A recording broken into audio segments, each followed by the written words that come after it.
எப்படி எடுத்துரைப்பேன் அம்மா, எப்படி எடுத்துரைப்பேன் அம்மா, நான் உன் எழில்மிகு ரூப லாவண்ய சௌந்தர்யம் தன்னை எப்படி எடுத்துரைப்பேன் அம்மா, நான் உன் எழில்மிகு ரூப லாவண்ய சௌந்தர்யம் தன்னை எப்படி எடுத்துரைப்பேன். அதி சூக்ஷ்மமான ரோமவழி வரிசையும் கங்கையின் சூழலொத்த நாபியின் அழகும் நகில்களின் பாரத்தால் துவளும் இடையில் பரிவுடன் மேகலைத்தார் பொலிந்திட வருவார்.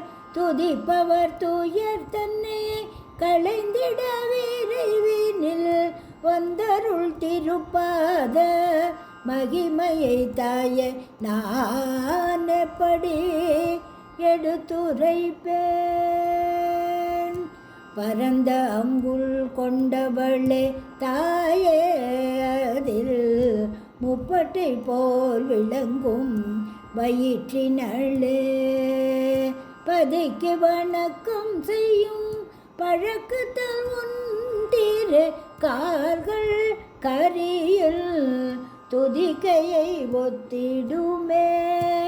ருத்திரனை வெல்ல மன்மதனும் உந்தன் முழந்தாள்களை அம்பரா துணியாக்கிட பாதங்களின் நுனிகள் தேவர்கள் வணக்கத்தால் இரும்பு முனைகளொத்து காண்கின்றதே. அம்மா, எப்படி எடுத்துரைப்பேன் அம்மா, நான் உன் எழில்மிகு ரூப லாவண்ய சௌந்தர்யம் தன்னை எப்படி எடுத்துரைப்பேன்.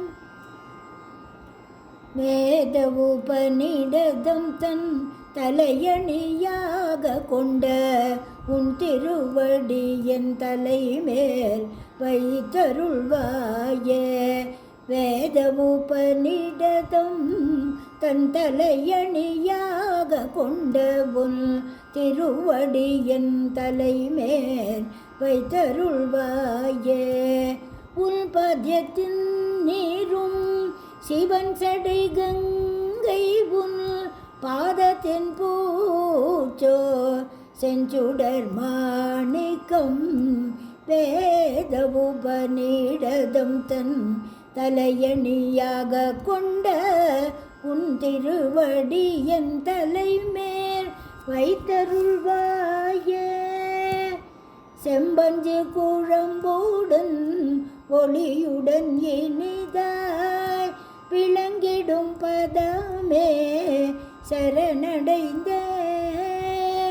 பரசிவனும் கண்டு மனதில் பொறாமை கொள்ளும் மகிமை நிறைவுன் பதம் போற்றி துதிப்பென் தினம்.